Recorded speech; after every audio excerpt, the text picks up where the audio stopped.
ñu fekk ni moom aussi am na quelques problèmes yu mu kan amoon. la kan moo am problème Awa Ndiaye la présentatrice la Touba TV nekk aussi journaliste Touba TV mu xawoon a am quelques problèmes ak benn agent bu Touba donc xanaa ñu woo ko Awa mu mën a témoigner tuuti rek wax nan la arrivé loolu malgré que ni am na attestation de circuler Awa ñu gis ne dañ la laal ba gaañ la nii. ok dañu am ay autorisation. lan nga mën a wax malgré que gis nañ sa situation ni mu mel. waaw Marème maa ngi leen nuyu bu baax di leen gërëm instant yi may wax ak yow wax dëgg yàlla sama biir bi mooy metti bu baax parce que fi mu ma dóor xam naa xaw na ma gaañ daal fi mu ma dóor xaw na ma gaañ parce que dama pare pour def sama direct Dakar woo ma 20h mooy le cas comme 20h la ñuy dugg maa ngi njëkk a dugg ma dem pour mën a taxaw am endroit bu baax pour mën a am arrière plan background bu baax ma génne yor sama autorisation man ak sama caméraman ñun ñaar ñëpp am nañ suñu autorisation. ñu dem ba si ku xam Touba rond point sëñ Moutala bu sëñ Fallou bi ñu fekk foofu gars yi ñu ngi taxaw man xam naa nu ñuy liggéeyee man Ousin nañu gën a avancé ba si kanam parce que buñ taxawee fii yor caméra mën nañ leen gêner seen liggéey ñu avancé ba ci immeuble Diop FR bi ñu taxaw foofu bi ñu taxawee commencé di def suñu micro cravate di xool suñu signal ak yooyu xawal la fu noonu tuuti ci biir mbedd bi pour bañ leen rek gêner loolu lépp ñu ngi koy éviter benn waaye jóge fële nulle part ñëw ak liifam man yéeguma woon sax ba xam mi ngi ñëw mais damaa dégg wax ji ci laa coupé affaire bi may wan ko sama autorisation mi ngi nii bi nga xam ne moom la ñu. mais tu t'es présenté au moins gis na sa autorisation. non bi ma ko séenee avant muy agsi ci man plus de 100 mètres laa loolu laa ko wan autorisation bi muy gën a ñëw ma talal kayit bi xam nga wax sax mënul jëriñ dara mais xëy au moins su gisoon lii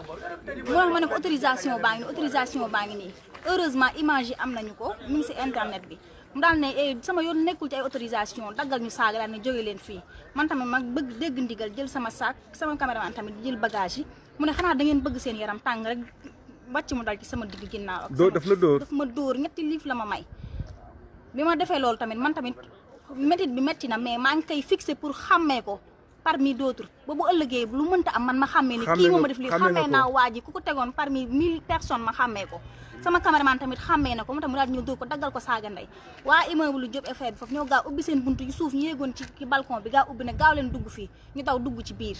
pour mën a toog affaire yi sedd ñu may ñu ndox ñu doog a xam fan la ñu nekk parce que lii li ñuy dóoree dafa metti suñ la dóoree day doo métti bi day metti tellement que yow doo mën a réagir li ngay réagir sax doo ko xam. mais liif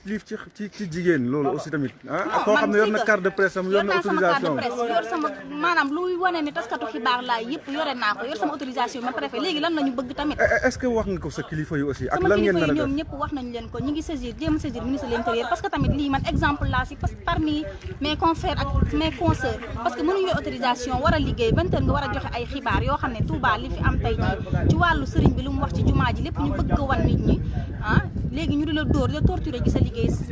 c'est inhumain dafa barbare ba nga xam ne nit ki su jëm see si yow muy wax dara sax war nga def attention si li muy wax ba xam kii lan la bu la joxee këyit nga xool ko ba xam këyit bi valable na baax na wala baaxul mais jóge de nulle part rek di dóoraate noonu comme ça loolu dafa war a jeex. sa kilifa yi yëg nañ ko sama kilifa yëg nañ ko Mbacke Faye yëg na ko directeur général ñoom ñëpp yëg nañ ko parce que dañu am benn plateforme boo xam ne si la ñuy liggéey moom commissaire Bassirou Sarr tamit avisé nañu ko yëg na ko neewoon na mu ngi ñëw pour jéem a xool problème bi mais waa ji moom de toutes les façons mi ngi ci image yi xàmmee nañu ko dinañ jéem a tamit saisir ministre de l'intérieur parce que loolu la Mbacke yu fay wax pour ñu xool mais instant yi may wax ak yow man xool sama état de santé laa gën a kii parce que sama biir bi mooy metti ba mënuma wax. tout à fait donc ñoo ko déggandoo soxna Marème muy violence boo xam ne exercer nañ ko ci suñuy naataango c'est l'occasion également ñuy saisir suñu kilifa yi ci wàllum journalisme muy Bamba Kassé secrétaire général bu SYNPICS ak ñëpp ñi nga xamee ne ñoo ngi xeex ci wàllu woowu noonu.